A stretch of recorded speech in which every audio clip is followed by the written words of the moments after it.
Good evening. Welcome to the Marygrove Conservancy's virtual discussion, Creatives in a Time of Crisis with Roxane Gay. I am Glenda Price, President Emerita of Marygrove College and a member of the Marygrove Conservancy's board. The Conservancy is a nonprofit organization that stewards our 53-acre campus in Northwest Detroit, the site of Marygrove College, which operated from 1905 to 2019. One of the Conservancy's goals is to preserve the college's legacy of academic and cultural excellence. Tonight's program is one of 3 programs that are central to that legacy. The Contemporary American Authors Lecture Series annually brings prominent African-American authors to our campus for a public lecture or reading and community discussion. Established in 1989, the series has hosted 32 major authors, including Gloria Naylor, Elizabeth Alexander, Walter Mosley, Colson Whitehead, and tonight, Roxane Gay. If conditions permit, we will welcome Roxane Gay in person to the campus for a public lecture in April. As a committed, lifelong supporter of this series, a member of the Conservancy Board, I am proud to welcome you to this evening's event. We hope that you will enjoy it. Stephen Henderson, Pulitzer Prize-winning journalist and host of WDET's Detroit Today and Detroit Public Television's American Black Journal, and founder of the Tuxedo Project, will serve as host and moderator of this evening's program. Here is Stephen Henderson. Thank you very much, Glenda. Welcome to everyone in the audience here. And I want to especially welcome our special guest tonight. Well, Roxane Gay, welcome to Detroit, at least virtually. Thank you very much, Stephen. It's great to be virtually in Detroit, and I hope that I will be in Detroit in person in April. Yeah, right. We were talking before we started about how that's all up in the air because everything right now is still up in the air because of the virus, and of course because of the leadership that we have at this moment that we're not quite sure what that will be in a few months. But it is great to have you here with us virtually. So Roxane, I want to start here. You're an American writer, a professor, an editor, and of course, author of quite a few books, including the memoir Hunger, critically acclaimed memoir Hunger. You are described often as a cultural critic, but I always feel like that doesn't quite do justice to the role I see you playing right now in American culture. Your brand of introspection and the way in which you harness that introspection to try to tell us about ourselves, about our world, about our culture, about our present and our future, makes the word critic insufficient. Critic seems to me a term that implies from the outside, somebody who's making assessments from outside something. You are very much inside, both individually, again, with that introspection, and I feel like you're in a lot of our heads. So I think a better word for you is cultural advisor or cultural coach for the country right now. I want to start with you just talking a little bit about this moment in our country. Tonight we will watched the last presidential debate before the election in just about 12 days. This is a year, of course, that has been defined by the pandemic and by the Black Lives Matter movement that was inspired by the police brutality that's on display against African Americans quite frequently, and the long history of systemic racism in this country. There could not be more going on as we have this conversation. So I would love to hear your take on what's going on and what we should be making of the opportunity for change right now. You know, in some ways, I have no idea what's going on because everything feels so uncharted and unprecedented. In a normal world, we would have a government that saw that we were facing a coronavirus pandemic and do something about it. And instead, we live in a world where our government has literally chosen to do nothing about it, has hoped that perhaps it might just run its course like the common cold. And against that backdrop, we also have an administration that is trying to take away health care from more than 20 million Americans. We have a government that is actively interested in disenfranchising the most marginalized voters. And we have an administration that does not care about the millions of Americans who are currently going hungry and who are struggling to find ways to take care of their children while they also work full-time jobs when most school systems are not functioning. It's incredibly chaotic. And then, of course, there is also the ongoing systemic racism and protests against police brutality, extrajudicial murder, and just the casual indifference of police departments everywhere to Black lives. It's overwhelming. And I think a lot of people are incredibly overwhelmed with how do you even begin to synthesize what's happening when it all seems so terrible. And indeed, we are going to watch the final debate tonight. And of course, that implies that there was more than one before this.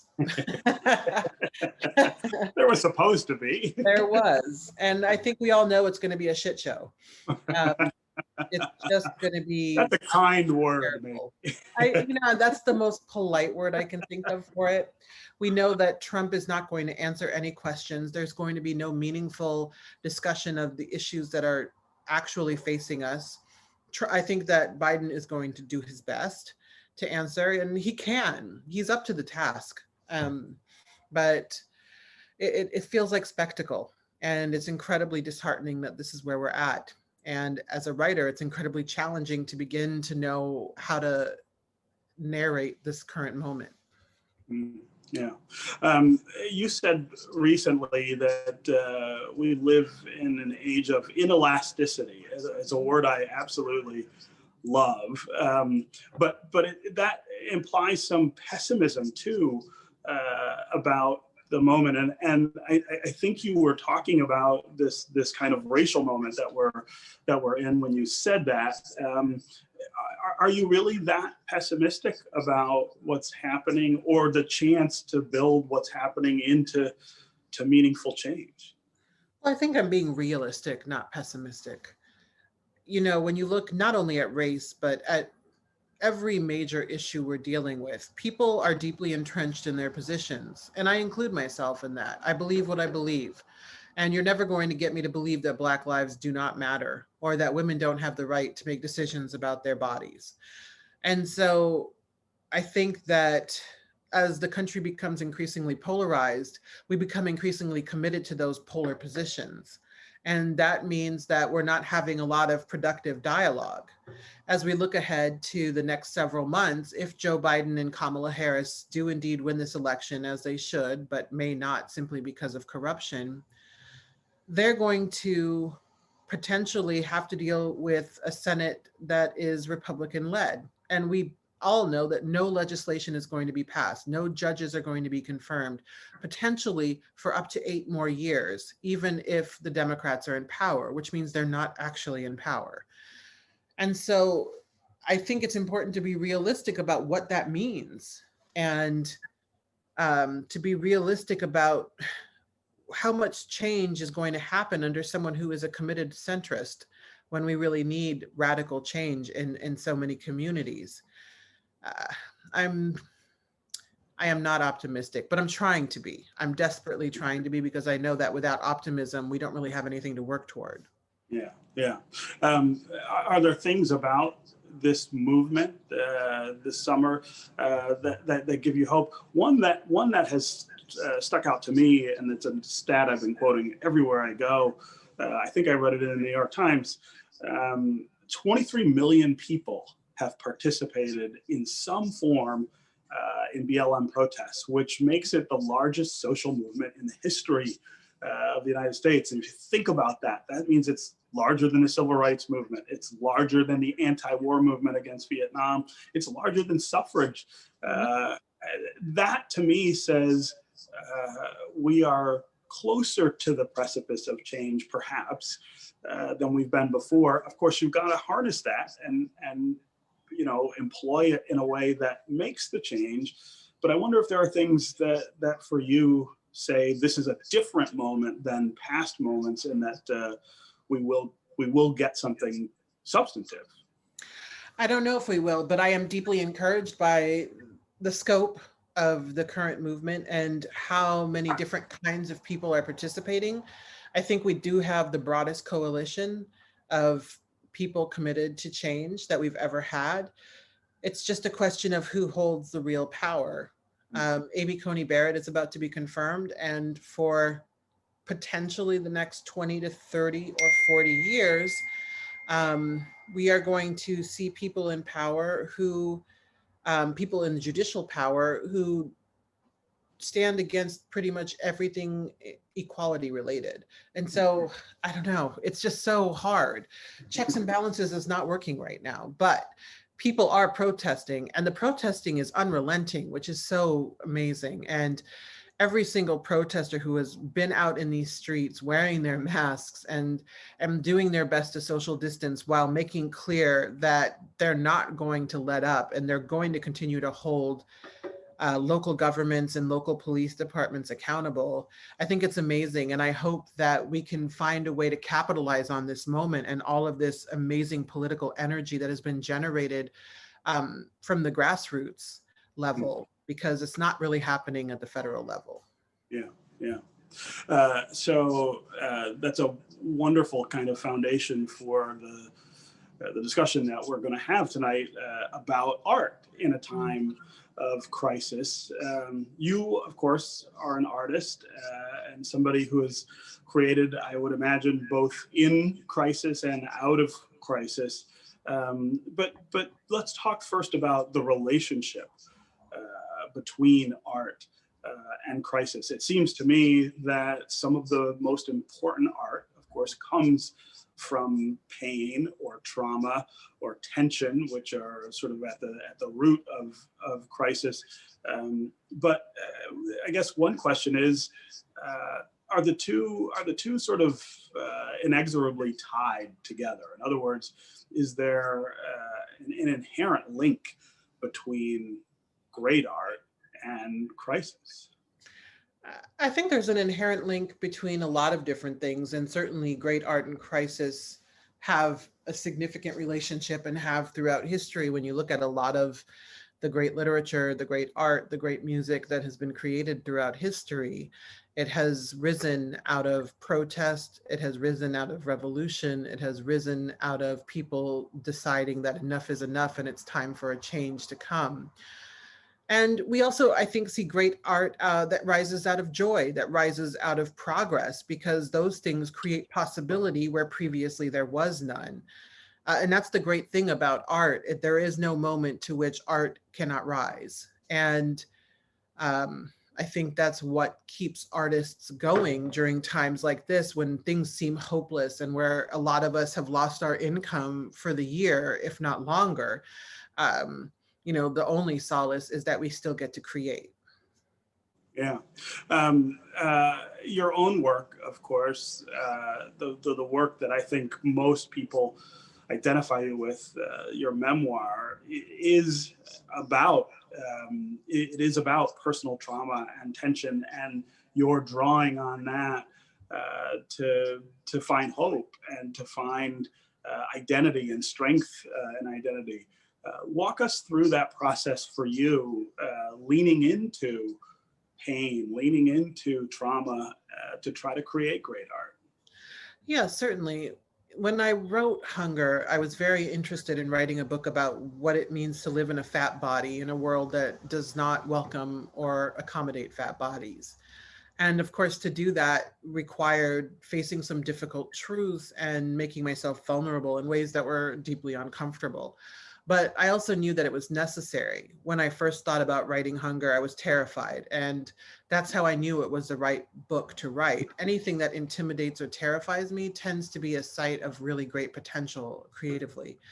And so I had to find a way to balance my absolute fear and terror of writing this book with the actual writing of the book.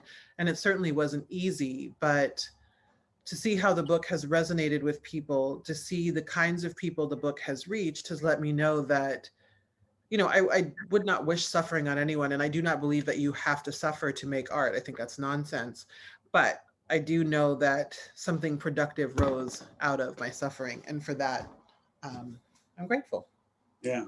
You know, I think a lot of people don't necessarily associate weight or body image with the same kind of personal trauma or pain that's associated with other forms of discrimination. You're also a Black woman. You're also a gay woman. You've got sort of lots of different experiences with discrimination, but talk about how weight and body image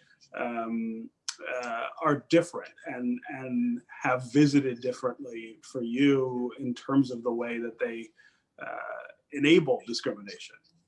Well, you know, I think that we tend to take fat phobia for granted. We tend to assume that it's totally justifiable because there is so much bias against people who live in unruly bodies. But the reality is that it can be just as constraining as other forms of difference. And yet it goes unrecognized or unacknowledged, or nobody seems to really care. Which is frustrating. And that's why, thankfully, there are incredible fat activists who are consistently doing the work of reminding people that fat bodies do not need to apologize. Like, fat people don't have to apologize for their bodies, and that we have the same right to dignity and access to public space and the right to happiness that everyone else has. And when I wrote Hunger, that was one of the main things that I wanted people to know, because so many people are so casual in their fat phobia and the kinds of remarks that they make that can be incredibly harmful. Yeah.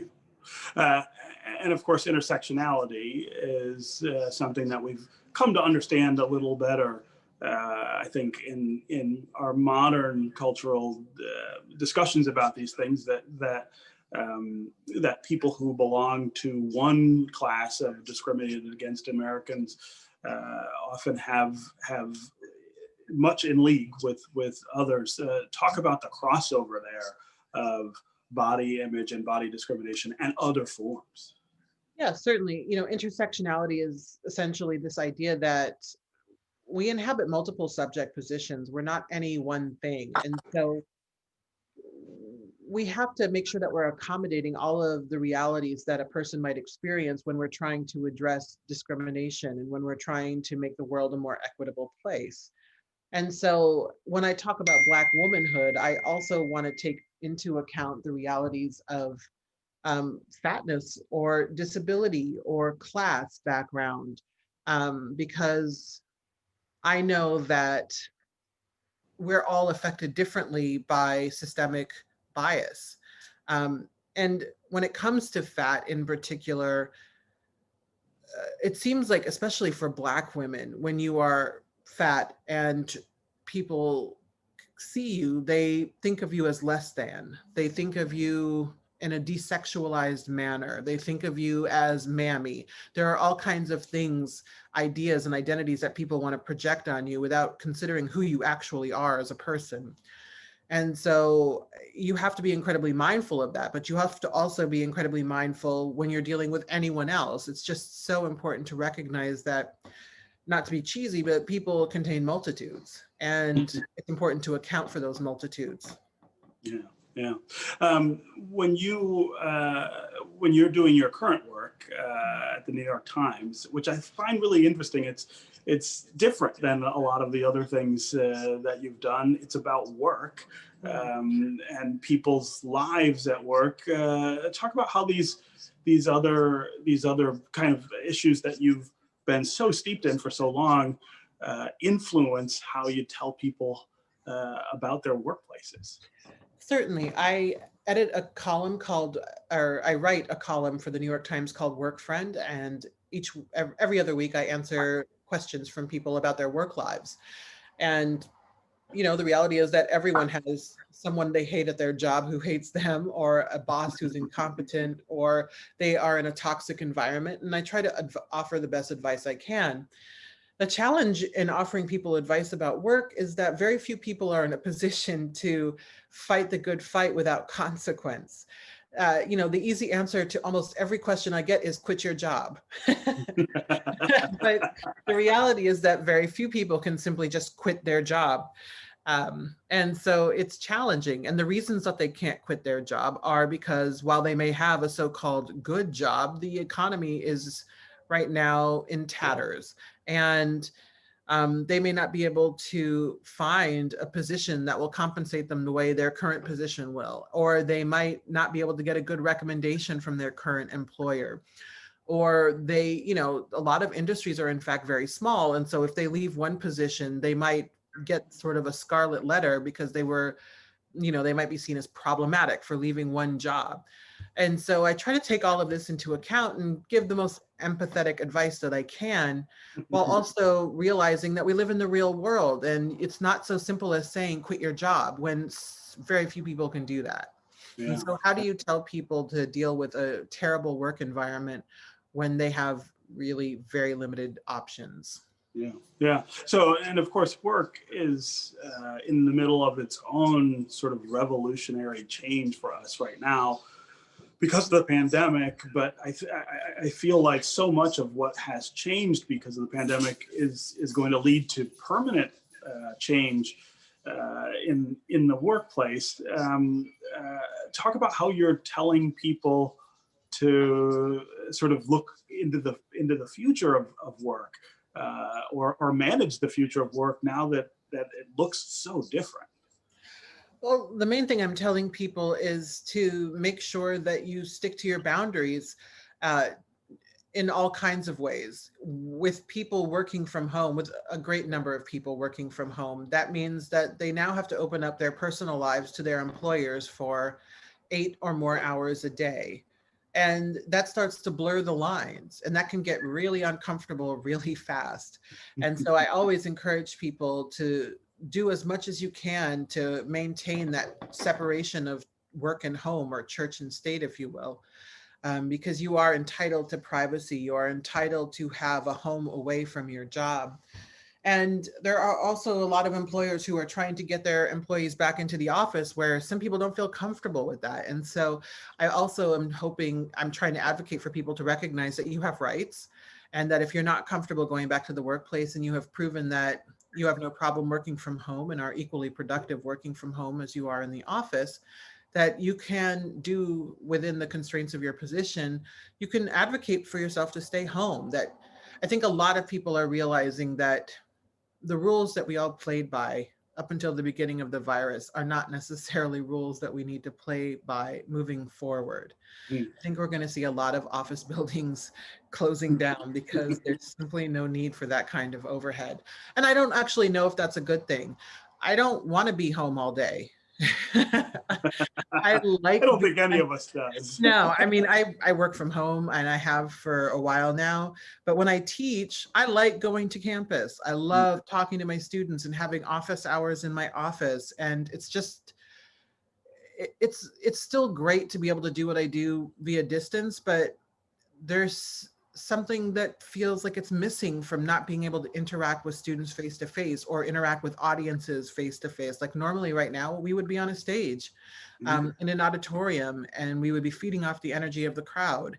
And this is delightful. but it's strange, right? Yes, you know, like we're in our homes and we are trying to make sure that our backgrounds are perfectly manicured. Exactly It's right. different. Yeah. I want to go back to this theme of art in the time of crisis. And I wonder if you can point us to some examples in history that you think are useful now in thinking about art and the creation of art out of crisis or trauma or tension. I mean, it's going to be a long time before we know about the art that's going to be created as a result of the pandemic or as a result of BLM, maybe decades. But certainly in times past, we can sort of look at what happened and forecast a little bit about what we might expect. Certainly, I think that a lot of Black literature, quite frankly, has risen out of times of crisis, and that's for better and worse, because I know that there are a great many Black writers who would prefer to write about pretty much anything but bigotry and racism. But I think of a book like Toni Morrison's Beloved. I think of Ralph Ellison, Invisible Man, James Baldwin, The Fire Next Time, Alice Walker, Possessing the Secret of Joy. Each of these things, each of these pieces of literature, whether fiction or nonfiction, have responded to great calamity and crisis. And they are some of the most indelible works of our time. They're incredibly poignant and smart. When we look at the war novel or the war story, The Things They Carried by Tim O'Brien was written in response to the Vietnam War. And J.M. Coetzee's Disgrace was written in response to the end of apartheid and the reckoning that then happened. And, you know, it's incredible to see how artists look at something that brings about an intense crisis and then make something beautiful out of it. It's challenging to make something beautiful out of slavery or out of apartheid or out of war and the senseless murders of millions. And yet artists do it. And sometimes they do it quite soon after a time of crisis, and sometimes it takes years or decades. And so it will be interesting to see what happens in the realm of art and literature over the next decade. Yeah. And a kind of a related question is whether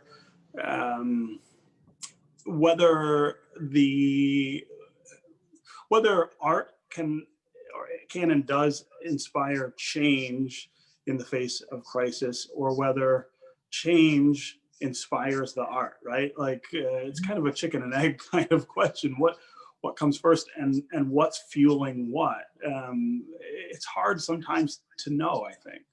It is, but I would say it's both, because art can create change. I've even seen it with my own work. And great change can create art. It goes both ways, and there are examples that we can point out for either one.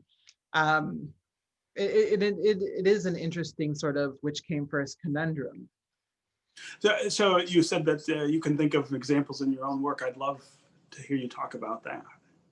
Oh, well, you know, first of all, when people read my work, not all people, but when some people read my work, they connect. There's some resonance there for them, whether it's me writing about sexual violence or relationships or fatness or feminism. People can connect, and that's always incredibly gratifying because you know you've reached someone. And I know that with hunger in particular, a lot of medical schools have adopted the book in their curriculum.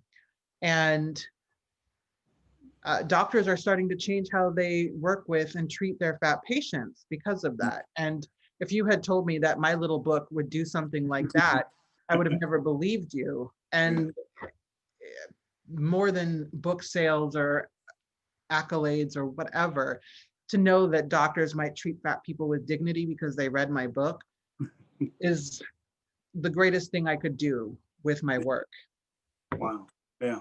That memoir, of course, has to do, I feel like, as much with identity and strength of identity and self-identity as it does about body image or weight. I mean, and that's the crossover, I think, effect of it, is that lots of people struggle with the comfort in that identity and the ability to sort of stand up and say, look, I should have a voice like everybody else, no matter who I am. I would imagine that also has had a tremendous effect on the people who read it.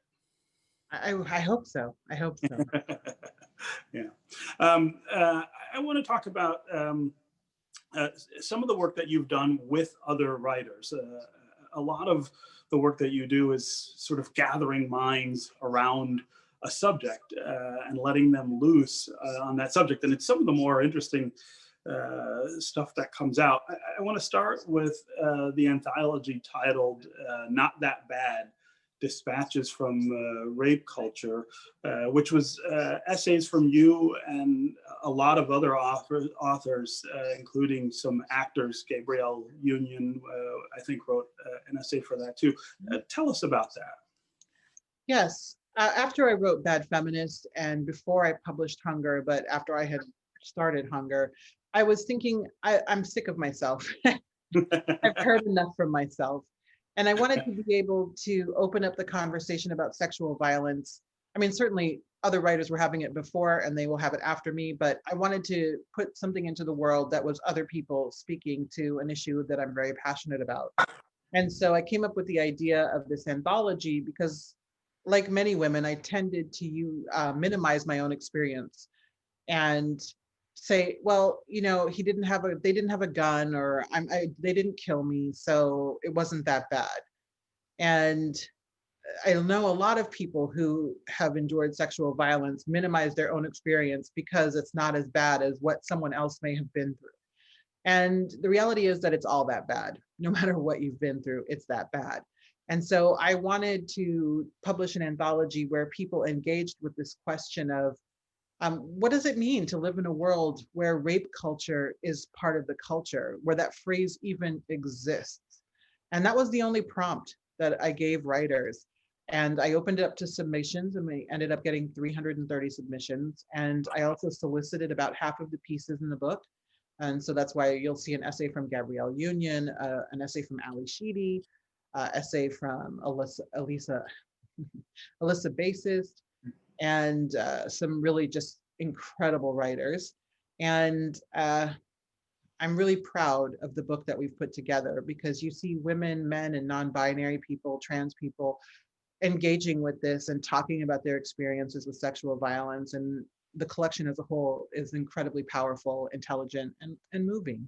Yeah, I mean, it strikes me as the kind of work that is possible now, and this was published in 2018, but that wouldn't have been as possible. I can't imagine someone doing that 10 or 20 years ago, let alone 30 or 50 years ago. I mean, it's a marker of how the conversation has changed and moved to be more inclusive of perspectives that really challenge the dominant culture in this country. Absolutely. And it's important that we continue to challenge the dominant culture, because there are so many stories that don't get told, that get ignored, that get minimized because the dominant culture doesn't think that they matter. And I think that the more of us who acknowledge that these stories matter, and the more we give significant platforms to people who have these stories, the more we can push back against toxic narratives about sexual violence, or other issues for that matter. Right, right. I want to remind all of our audience here that we are going to have a question and answer period with Roxane after I'm done asking questions. And if you have questions for her, you should put them into the chat and we'll queue them up. And at about 8 o'clock, we'll start with your questions. So just go into the chat and put your questions there. Another collection that you did was a month-long pop-up magazine called Unruly Bodies, which of course relates very much to the themes in your memoir, Hunger. Talk about inviting other people to write about body and body image. With Unruly Bodies, again, I wanted to be able to open up space for other voices and to be able to pay them well. And Medium has, over the past several years, been an incredible partner, and they have made possible several publishing projects that I've led, and it's been wonderful. And with Unruly Bodies, I just asked the question, what does it mean to live in an unruly body? And I solicited some of my favorite writers and some of the smartest cultural critics and thinkers that are currently working. And it came together as this really powerful project once more about what it means to live in all kinds of bodies. And, you know, the thing is that we all have a body. That's the one thing we have in common. And everybody struggles in their body in one way or another. And I think that the more we can talk about those stories and talk about not only the struggles we have in our bodies, but the power we feel in our bodies, the joy we experience with our bodies, the suffering we experience in our bodies, you know, I would hope the more we can start to respect that everyone's experiences are valid. Yeah, yeah. I also want to talk about Difficult Women, which is a collection of short stories that highlight women who have lives that are different than the norm. And I want to talk about, again, these norms and the ways in which we are able to challenge those norms in ways that that we didn't before. I love the title of this one, Difficult Women. You're a difficult woman. That's a really super dismissive thing that I think a lot of women have heard in the past. In this instance, you turn it on its head, really, and talk about how being difficult is glorious in many ways, is absolutely the thing that needs to be done to push back against the dominant culture. Absolutely. I think anytime a woman does something a man doesn't care for, she's called difficult. And a great many women are labeled as difficult, and then they are dismissed forever. And you know, I love to write stories about those women. And so that's where the short story collection rose out of. And fiction is my first love. It's certainly how I started writing. And though I'm not as well known for my fiction, I was really excited when Grove Atlantic, who does most of my fiction, wanted to publish the book. And, you know, I just, anytime we can challenge what people think of women, it's a good day. Yeah, that difference between fiction and nonfiction, I'm always really curious to hear writers talk about how they do that, how different it is. You know, it's one thing to look within yourself to come up with a story that is true about yourself, which you've done, and overcome, you know, the hurdles for that. It's another thing to try to invent something that's compelling and believable, but isn't true. Talk about how that process might look different for you. I don't think my creative process is that different between fiction and nonfiction, or even screenplays or comics, because storytelling is storytelling. And in general, what I'm doing when I'm writing is telling a story of some kind. And so for me, it's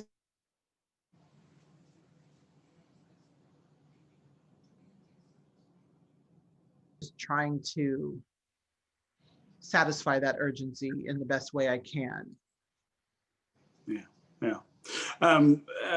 When you think of the art that's being created today, the art that's maybe being inspired by the things that we're seeing, what are you anticipating? Are you seeing anything already that strikes you as notable and maybe memorable, and pointing the way toward the art that will define this moment? I think it's a little too soon to tell, Mhm. but I do think that there are several artists who are up to the challenge and who are going to produce amazing work in the next few years. I'm definitely interested in seeing what Kara Walker does Mhm. with her work, Glenn Ligon, in terms of visual art. I think that they're going to do very interesting things. Hank Willis Thomas, or no, Hank Thomas Willis. Um, I'm excited to see what they produce. I'm excited to see what writers are going to produce, what filmmakers are going to produce. Like, what is Ryan Coogler going to do next? What is Ava DuVernay going to do next? Um, and so, I think it's soon to tell, but I am deeply encouraged. And I know that there's a lot of great art that's currently in the works. I think a lot of us are in a holding pattern as we wait for filming to get back to normal and touring to get back to normal and so on. But I know that a lot of generative creativity is happening right now. And I think the world will be a better place for it. Yeah. Well, and of course, that's a setup question to what are you working on that will reflect this moment and that we might all be digesting in the years to come. Right now, I'm working on a few things. I'm finishing up a YA novel and a book of writing advice that will hopefully be out late next year. I'm writing a few essays, of course. I have an adult novel and another essay collection in the works, and then a short book about tokenism. And then I'm working on a comic book called The Ends. And then I'm working on some film and television projects. I'm adapting Hunger for a studio, for a TV channel, actually. And I am adapting a book called Negro Land by Margot Jefferson for television. The comic work is interesting. I always think that's so different than other forms of writing. But of course, we've seen Ta-Nehisi Coates also dive headlong into the comic world. It seems to me that a lot of writers are really inspired during their childhoods by comics. Talk about what your interest in that world is like and where it comes from. It just came out of creative interest. It was not an opportunity I ever thought I would have. It's not something that I ever aspired to. And one night, about 3 years ago now, Ta-Nehisi Coates emailed me and asked if I wanted to write a comic. And I said, sure. And I didn't really think he meant anything. And then he was like, I'll be in touch. And a couple of weeks later, he emailed me and he said, oh, I'm going to introduce you to my editor at Marvel. And it was editor@marvel.com. And I thought, wow, I can't believe that there's another company out there that goes by Marvel and that big Marvel didn't secure this like domain name. I was truly stunned. And so I typed it in to see like, who is this company that has a lockdown on Marvel.com? And then it turns out that he was inviting me into Marvel, which was incredible. And so I got to write World of Wakanda for them. And it was just such a challenge. I had never even considered something like that. And to have to familiarize myself with the Marvel universe and these characters and Black Panther and the Dora Milaje, I just love a challenge. And I love surprising people with what I do from one project to the next. And so this one, not only I think surprised readers, it surprised myself in the best possible way. And I loved it. I didn't really read many comics as a kid. I read Archie comics, which are a very different thing. Yes. But now I'm really into it. I've really enjoyed this world, and I'm glad that I get to keep creating in it. Yeah. Well, the idea of that level of fantasy, I think, is always really interesting when it's in the hands of African-American writers. It calls up all kinds of different things that you don't see in the rest of the comic world. Absolutely. And with Wakanda, what's great is that you get to imagine what uncolonized Blackness looks like. And I don't know that that's something a lot of us have given nearly enough thought to. Who would we be without the legacy of slavery and burden of slavery? And World of Wakanda gives that sort of, or Wakanda as an idea gives a creative place for that, and Afrofuturism gives a place for that. Yeah. You've mentioned a few times the teaching that you do and the work with young people. Tell us more about that and how that relates to your art and the creation of art. Yeah, I mean, I've been a teacher now. Well, I'm not teaching presently because I left my previous job, but because I needed some time off. But I've been teaching for about 16 years now, and I love it. I didn't think I would love it because I don't have the temperament for it. I'm not patient, but there's something really invigorating about teaching communication and writing to students, to seeing how they create and seeing the risks they're willing to take. And that always invigorates me creatively. For some people, teaching and the responsibilities that go along with it can be a real creativity killer, but I've been lucky in that for the most part, it only makes me want to write more because I see the chances and the risks my students take and the ways in which they wield their incredible imaginations. And I just think, oh, great, I want to try it too. I find myself oftentimes in doing the assignments that I give my students alongside them. Oh, wow. You know, that idea of taking the risk, of leaning into risk, is one of the most important things that that young writers learn, but it's also one of the most difficult things to learn. It's hard to do because, especially when you're talking about personal risk, we're just taught not to do that. I'm sure our audience would love to hear how you came to be able to do that and to do that consistently the way you do, to always be yourself and be open about aspects of your life that are difficult and maybe sources of pain. I don't know. I genuinely do not know because I am in my regular life pretty shy and quiet, and I'm not really a risk taker. I'm married to a risk taker, but I am not a risk taker. And so when it comes to my writing, I think it's easy for me to take risks because I don't take risks outside of the page, or I didn't. I do now. And I told myself early on that no one was reading my work. And when I tell myself no one's reading my work, it doesn't matter what I put on the page. It's safe because it's going into a void.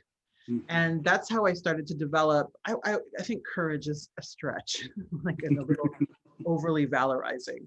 But that's how I found the temerity to be able to do risky things with my work. Yeah. So whom are you writing to when you're writing that? If you're thinking no one may be looking at this, who's your audience? Oh, I'm my own audience. I write for myself. You know, I write the kinds of stories that I would love to see in the world and that would have maybe helped me 10, 20, 30 years ago. And then I start to think about people who maybe have had similar experiences, or when I'm writing op-eds, I'm thinking about who is the person who is diametrically opposed to me, but willing to hear and consider other points of view. So for example, I'm never trying to reach a Trump voter. I just do not care. If you're going to vote for Trump, there's nothing I can say that's going to convince you otherwise because you don't read. And so I just try to reach people who are different and have different ideologies, but are open to others. Because that's where you can maybe reach someone. And the thing is, I don't need you to change your mind, but I do need you to give my point of view fair consideration, and I will do the same in return. Yeah, yeah. You know, that's a really hard thing to manage right now. I feel like everyone is so dug in on their side and not that open to other points of view. But I also think art is, and this may sound cliche or naive, I think art is one of the ways that those barriers get broken down, that good art, great art has the power to open people's minds when they were closed, or pull them over into conversations that they might otherwise wanted to have avoided. Yeah, for sure, for sure. It's unfortunate to see how polarized the world has become. Not even the world, I would say this country. And it's unfortunate that we've all started to dig in. And the reality is that most of us, we dig in because we genuinely believe that we have the only valid point of view. And so how do you begin to reach out and reach someone, or allow yourself to be reached when you are convinced that you are right and that no one else is? I mean, it's such a challenging thing, and that's for all of us. I mean, I think we're all feeling that way right now, and especially for people who are more liberal. Right now, there's a great deal at stake because we're facing the overturning of Roe v. Wade. We're facing the retrenchment of marriage equality. We're facing the loss of healthcare for millions. Like, these are not things that should be negotiable. And Right. so, like, when people say, oh, you're deeply entrenched, like, yes, you are right. When it comes to civil rights, I am. And I'm not sorry about that. Yeah. You know, I have been saying for a while, since the things that happened this summer happened, that one of the problems is that the stakes are different on the two sides of this equation. This is about our lives. This is about our freedom, our most basic liberties. And the rest of the American population, or the population that wants to push back against this, doesn't have the same things at stake. And it's hard for me to imagine that we can have a productive conversation about this until that changes. In other words, until the stakes for us are lower, Yes. or the stakes for them are higher. And that's it's a little bit of a dark thought, I think, about our future. It is, but you know what, Stephen? It's the truth. Like, until our stakes change, until our lives are no longer in such precarious positions, like, you can't buy your way out of racism. When you get pulled over and you might, have a little money, they don't care. Doesn't matter. All they see is your black skin. Like, when you walk into your house at night and the neighbor thinks that you don't belong there and they call the cops, like, there's nothing that gives you immunity from that. And so we have every right to be deeply entrenched in our positions. We really do. And that's what's so frustrating. Like, when you look at people who are like, racism is over and Donald Trump is great, that's because their lives are already great. And they're afraid that if they imagine equality for more people, that somehow they're going to lose something. There's a saying, and I don't even know who originally said it, but there's a saying that equality to some people looks like oppression. Mm-hmm. And it's very true. Like, anytime we get even close to equality in any realm, the people who have held the power for a great many years, for decades or even centuries, they get so upset. They don't want to share. They want to hoard comfort and power. Yeah. Well, I mean, loss is a driver of fear. Potential for loss is a driver of fear, and it's a stumbling block in this conversation. I mean, it's impossible to have this discussion without talking about sharing a little more than we do right now. Not just sharing resources, but also sharing responsibility, sharing privilege. All of these things that shape American life, that have been reserved forever for a certain part of the population that we want to share with more people. It's just really hard to see how you get there if the stakes aren't the same, and if but how do you get to that point, right? How do you even the stakes in that kind of conversation?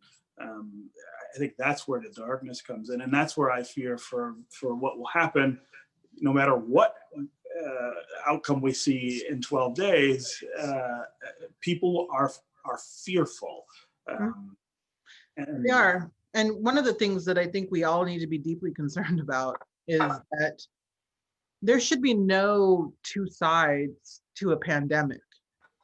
Like there should literally only be one side, and that is we should try and not die. Right. And Like yet, who's on the side of the disease, right? and the reality is that at least 48% of the country believes that this is some sort of survival of the fittest competition, Yeah. where if you're strong enough and American enough, the virus won't get you. But the president got the virus. The safest man in the world got it. Mhm. And to see that people are willing to sacrifice their lives, to see the way that the rates of infection are getting higher and higher, particularly in rural places that do not have ventilators. Like those of us in like LA and New York, we're probably going to be okay.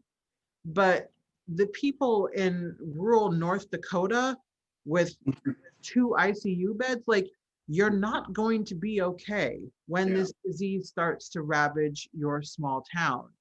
And it doesn't seem like even death is reaching some of these people. And that's why no matter what happens, I'm quite concerned. Yeah. Yeah. I do want to get to our audience questions in a bit, but before I do that, I want to ask you about an experience that you had. Your PhD is from Michigan Technological University, which is in Houghton, Michigan. That's Oh, not yeah. even just across the bridge. That's across the bridge and then way up into the Upper Peninsula here in Michigan. That's not something I knew before I was preparing for this interview. But tell me about that experience. Well, it was certainly an experience. I can imagine. Now, I was going to originally get my PhD in creative writing from the University of Nebraska-Lincoln, where I had gotten my master's degree. And through a series of events, I had the opportunity to go to Michigan Tech, and I didn't even know what technical communication or rhetoric were. And I went to the place sight unseen, and it was eye-opening. I did not know that a place like that existed in the United States. It was the first time I had seen such profound American poverty up close. The UP has been devastated by poverty over the past 20 years, and it's rough. And it's also one of the most beautiful places I've ever been. And I learned a lot, and it snows 300 inches a year or more. It's like winter all the time. It's basically like Alaska. So I learned a lot, and I learned a lot socially and culturally, and I certainly learned a lot academically. And I would do it again. And I would I mean, the best gift a Black woman can give herself is a PhD, because they're going to call you doctor forever and ever. That's absolutely right. But what was it like being a Black woman in that space? There aren't a lot of Black people up there, but and at the school even, I wouldn't imagine there's not a sizable Black population. I was the only Black person in my program for 4 of the 5 years, and then there was one other, a Black man that joined the program. It was hard. It was very hard, but it was not as hard as you might think. There are so few Black people up there that you're not a threat. So you're more of a curiosity, and they know you're not going to stay. There's no Black hairdresser. Like there's literally no Black hair products. Everything has to be brought in. You're not going to stay. And so when they don't think you're going to take over a place, which is this bizarre fear, people are reasonably hospitable. You know, up in the UP, people are just minding their own business and enjoying the snow. And certainly there was racism, and I dealt with racism, but frankly, I dealt with more racism at the university than I ever did in the town. I got along just fine with my neighbors and quite enjoyed them. Once we got over that sort of initial, who are you? It ended up being fine. I was in a relationship up there for 3 of the 5 years, and that was fine. And you know, he was a hunter and all. He was way into the UP thing, and I was like, wow. I'm learning a lot about this too. But yeah, you know, it's great.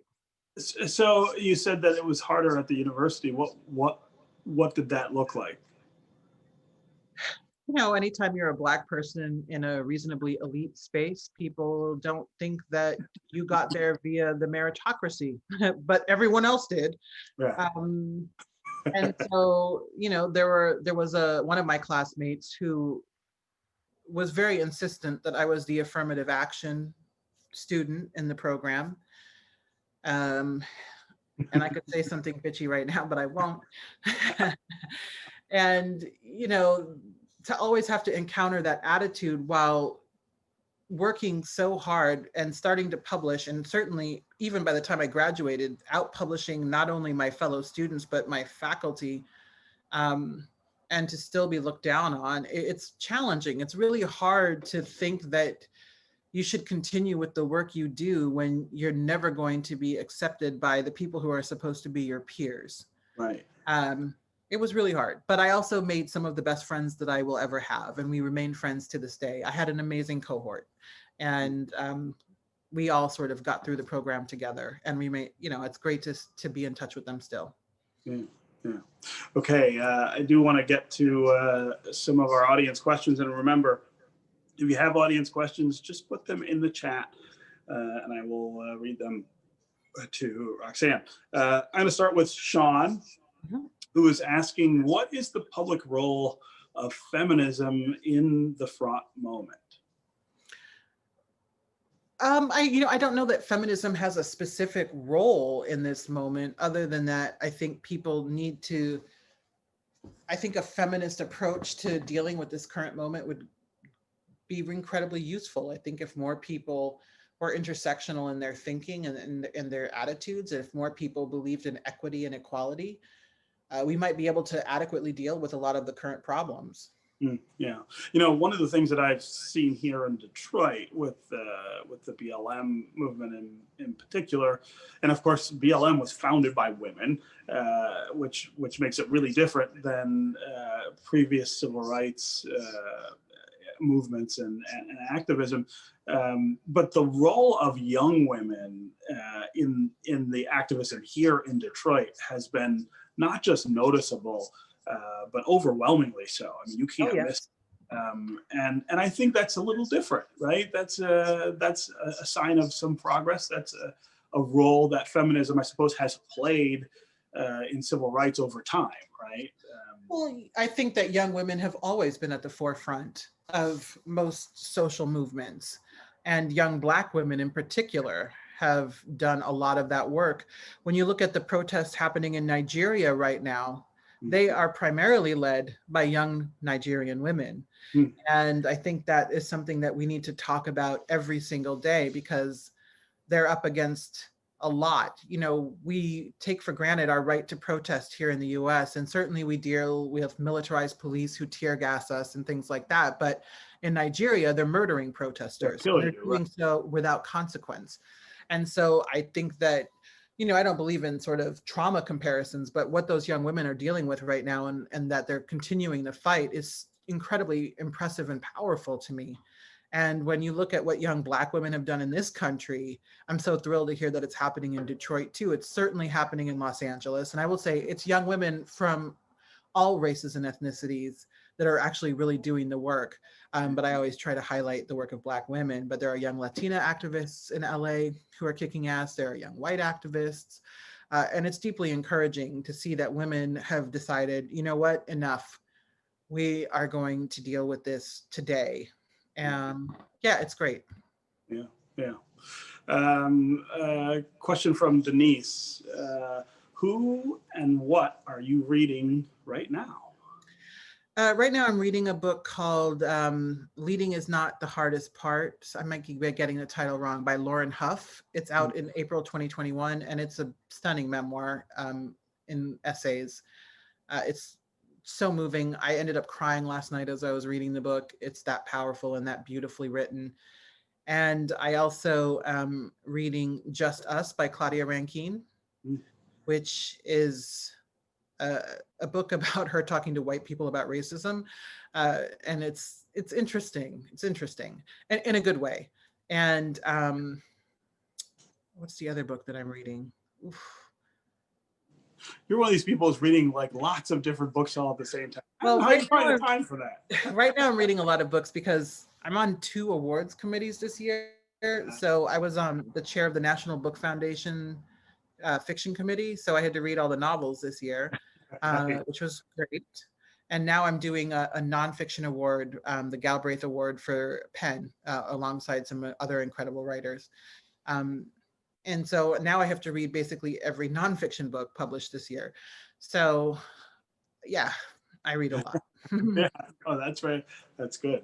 Marilyn has a question. She says, speaking of unruly bodies, please comment on illness, particularly during a pandemic, and its intersectionality with other identities or conditions. That's a really great point to make. It is. We don't talk enough about illness. There are a great many people in this world that deal with chronic illness, and those chronic illnesses tend to be hidden unless you look close enough or unless someone discloses. And there's no accommodation for it because we tend to judge sickness. We judge sickness whether it's cancer or the common cold.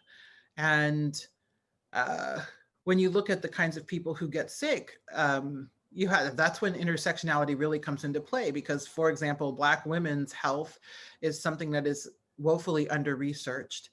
Class is a major factor because if you don't have health insurance, then you're never going to get adequate care. Race is a huge factor because people tend to disbelieve Black people and women when they talk about pain, and so they are under-prescribed painkillers and other medications that they need to maybe feel any sort of wellness in their bodies. And so when we talk about illness, we have to recognize that we don't all even experience illness in the same way, which is such a painful reality because you would think that at least that would be some sort of common ground, and it isn't. Yeah. And during the pandemic, of course, I have believed since the beginning that the reaction to what's happening would look different if it weren't African Americans who were bearing, the overwhelming brunt of the death toll, of the sickness in places like Detroit. I mean, when this all started, of course, Detroit was one of the really awful hotspots. We took an absolute drubbing from the disease. Mm-hmm. While outstate, they were not yet affected by it. And I think everything about the narrative around the disease, everything about the response to it, and then the kind of quiet narrative that said, well, these people had pre-existing conditions, which became code for it's your fault. I don't think that would have played out if you didn't have that racial disparity. Oh, for sure. If white men were being affected by COVID at the rates that Black men and women and Latino men and women or Latinx men and women were being affected, we would have a cure. There'd be a vaccine, right? There would absolutely be a cure. I think one of the reasons that nearly half of the country has dismissed COVID, despite the fact that it's ravaging everywhere, is because, at least initially, it was affecting Black people, and they don't care what happens to Black people. And again, it shows like how limited lazy thinking is, because if you say, oh, they had pre-existing conditions as if that's a fault, like being alive is a pre-existing condition. Right. A lot of the pre-existing conditions that Black and brown people have are because they have inadequate access to healthcare. Like even when we have access to healthcare in a lot of our communities, we don't have access to the same healthcare that a person in Beverly Hills has. And so we need a world where we can take this into account and acknowledge it and then try and create equity for it. Yeah. Great question. Charlene says, your culinary delights on Instagram are always mouthwatering. Any plans for a Roxane Gay cookbook in the future? That's a great question. I would love to do a cookbook. The reality is that you can look at certain genres of things and think, oh, I can do that. I do recognize that creating a cookbook and recipe development are skills, and they are specialized skills that I do not have. But I am still willing to try. I've started to create a couple recipes here and there, and some of them are riffs on other people's recipes. Some of them are like original, but I would love a cookbook, and there is nothing in the works right now because I do have other stuff going on, but I do long-term, I hope that in the next 5 years, I might publish one. Uh, and talk more about the relationship to food, which I know for you has probably evolved quite a bit over time. The ability to find joy in food and share that joy with others seems like a pretty remarkable place to be in. It is, I, like many women and many people for that matter, have long had a fraught relationship with food. Food has tended to be the enemy. I'm relatively late to cooking in my life, but I started cooking when I became a vegetarian many years ago because I was living in a rural town, and I knew that if I was going to eat anything with protein, I was going to have to make it myself. And I didn't think I liked cooking. And then I realized I love it. I love cooking and I love baking. And as I've, worked on myself over the years, and especially after hunger, and I had weight loss surgery, I was able to develop an entirely new relationship with food. And of course, I still have a lot of the same issues I did before, but I've been able to have a healthier relationship to food. I have a partner that I enjoy cooking for and who enjoys what I cook. And so it's just great to reorient my thinking around food and to not punish myself where food is concerned. Yeah. A question from Todd. Roxane, can you talk about what it was like editing the recent selected works of Audre Lorde? Can you talk a bit about how you see her work speaking to us today? Yes. It was a real honor to edit the selected works of Audre Lorde. The estate approached me about 2.5 years ago and asked if I wanted to edit a selected works, and I immediately said yes. And then I spent a year basically reading her entire canon and deciding which pieces I would include. And they just gave me a page limit, and I did my very best to winnow down an incredible body of work into something that would hopefully be representative of her intellectualism and her passion. It was just an honor. And it reminded me of why I love to write. It reminded me of my first experiences with her in my early 20s and in graduate school. It reminded me of how prescient she was and how unfortunate it is that a great deal of her work remains relevant. It was just a great honor and a fun project. It was also great to have a project that was not mired in darkness. Right. Again, a little bit of joy. Yes. So we're about 15 minutes from our time here. I wonder if you can talk a little about what you see coming. Not just in 12 days, which I think is, not an end, but maybe a beginning. And what you see coming next year for these conversations that I think finally are catching in places that they didn't before, interest that we hadn't seen before, but of course a lot of work that stands in front of us. I don't know. I vacillate from one day to the next, and sometimes from 1 hour to the next. I don't believe the polls. I think polls are deeply flawed. Whatever corrections they made from 2016 to polling, I think racism is more powerful. I think people lie to pollsters because they're embarrassed to vote for Donald Trump, and they're embarrassed because they know it's wrong.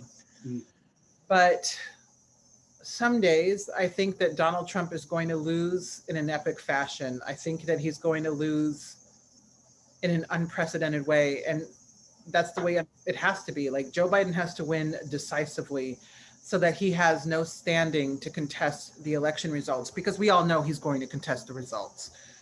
And I think it's going to be great. I think that we're going to see some unexpected Senate wins. I don't know if it's going to be enough to turn the Senate, but I'm really hopeful. I think Jamie Harrison's race in South Carolina is deeply encouraging.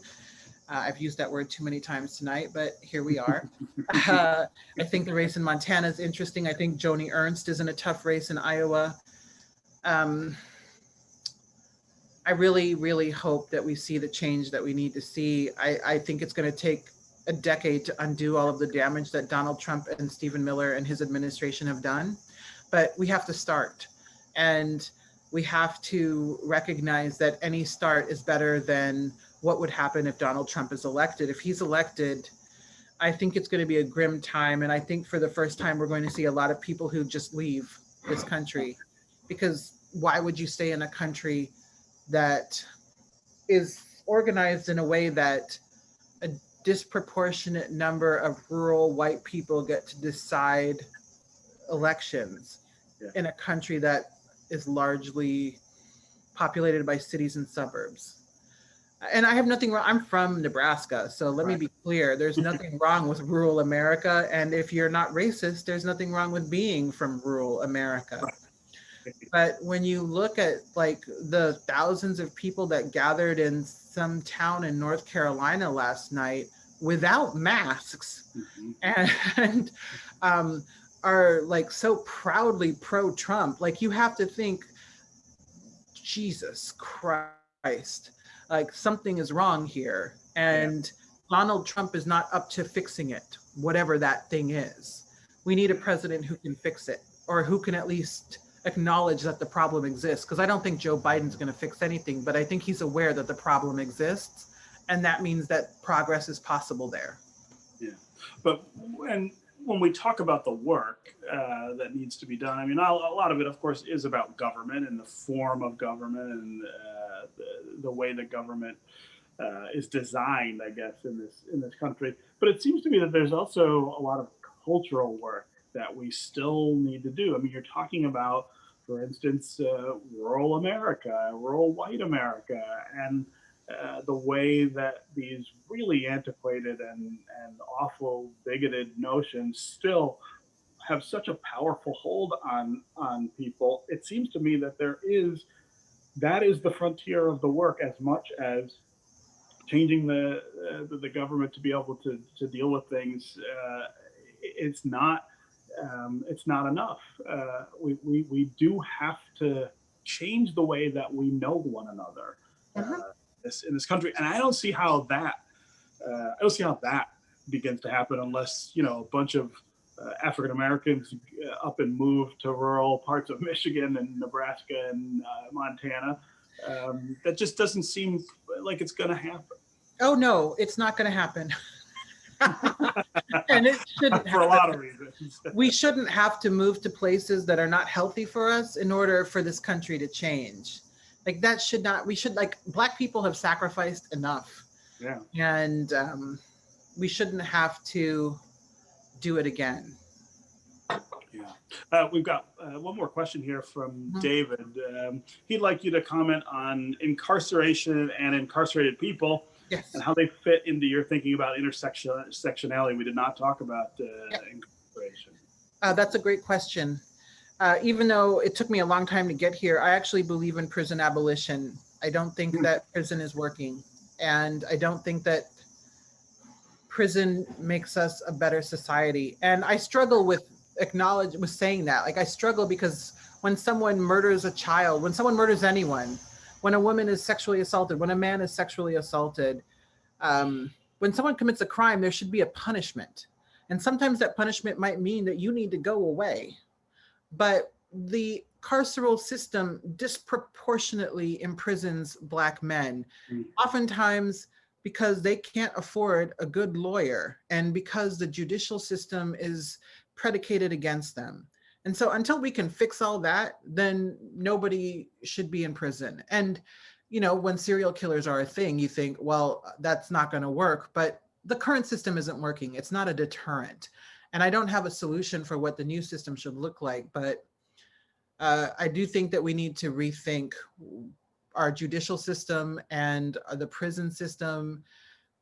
And I think that we need to make sure that we are advocating as much as possible for incarcerated people when they leave prison to be able to live full lives. You've done your time. You shouldn't continue to do your time afterwards. I think probation is criminal and it sets people up for failure. I think that so many people who were formerly incarcerated are disenfranchised because they can't vote. And that's also criminal. And so that's fighting for prison abolition and making sure that formerly incarcerated people have the same rights as anyone else. I think is as important to my feminism as abortion rights.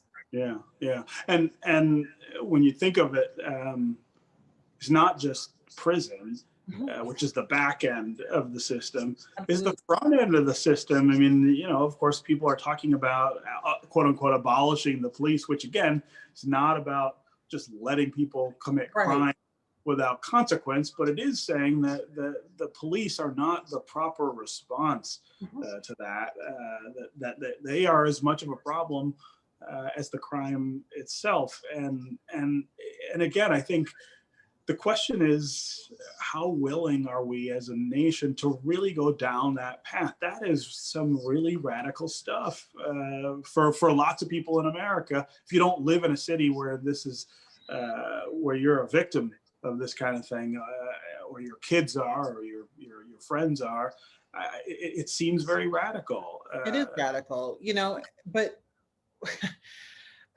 this is how I've gotten to this place. Like, clearly radical thinking is needed. Half measures are not going to work anymore. And, you know, you're right. It's not suggesting that the world should be a free for all where anything goes. That's anarchy, and anarchy also doesn't work.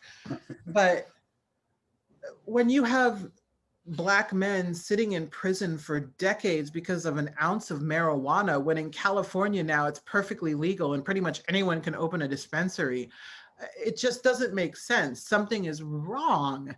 And when you look at the bail system, which we should also eradicate, and the jail system, like Rikers Island should be closed. You know, these things, these places are corrupt cesspools, and they're not corrupt cesspools because of who's in them. They're corrupt cesspools because of who runs them and who allows those conditions to thrive.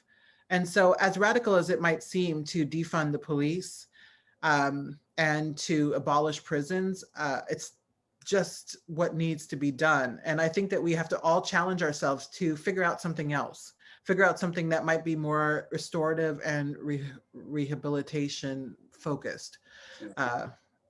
Just, I think that we would be a better place because of it. Yeah. I really feel like in 50 or 100 years, they will look back at especially 20th century and maybe early 20th century criminal justice in this country and think of it as barbaric. Yes. That the things that we've allowed to spin out of control are not marks of any sort of civilized society. We've got another question here from Toussaint, who says, do you believe men are becoming more feminine and women more masculine? I'm not sure exactly what he's getting at there. But... Oh, I know what he's getting at. It's nonsense. No, that's not happening at all. I do think that we are seeing shifting gender roles, and I think we're seeing a more expansive understanding of gender, and that gender exists on a spectrum. But men are not becoming feminized. If maybe they're becoming more humane, but they're not becoming more feminized. Raising your children, cleaning a dish, that's not being feminine, it's called being a man. And women are not becoming more masculine either. Women are capable of doing all kinds of things, and the idea that feminism makes you more masculine is ridiculous and ignorant. And you know, just reading a few good books about feminism will really help you to disabuse yourself of these notions. Yeah, I mean, I think one of the things that is true is that there, as you said, there's a lot more understanding across gender, and more understanding about gender, about the breadth of gender. That's not this narrow binary concept that has been used to really oppress people for such a long time. I think there's nothing about becoming more feminine or masculine, but understanding more about what that actually means and what it doesn't mean. Yeah, I think I mean, gender roles are changing. And the reality is that they're not changing for many people. For most people, they're not changing. You know, but I do think that the way that gender roles are changing only benefits men, because masculinity can be so toxic, and there are quite a lot of expectations put on men to be earners, to be strong, to be stoic. And we're now recognizing that that's not the only way to be a man, and that you can still be a man and masculine and have feelings and want to do things other than like lift weights and smoke cigars.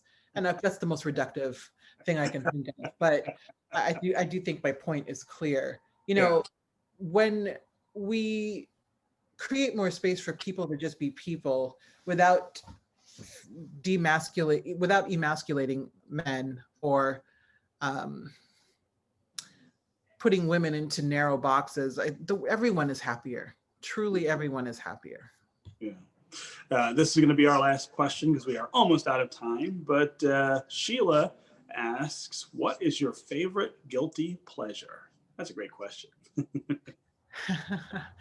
My favorite guilty pleasure, I don't feel guilty about it, but good for you, right? Yeah, life is too short and I work too hard. But my favorite pleasure is watching trash reality TV. It just relaxes me, like Selling Sunset. Like I really watch the least redeemable stuff, and I get a lot of joy out of it. And so, you know, it's just so much fun. And what about that brings you joy? It's just so mindless, and to see how ridiculous people can be in the pursuit of fame, like almost anthropologically, it's interesting, but there's something about it that hits some sort of pleasure center in me.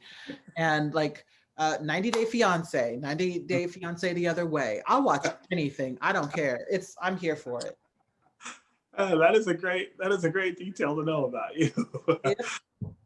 Okay, Roxane Gay, the only way this could have been better would have been if we were actually together here in Detroit. But thank you very much for your time and all of your thoughts here with us in Detroit. Thank you for having me, Stephen.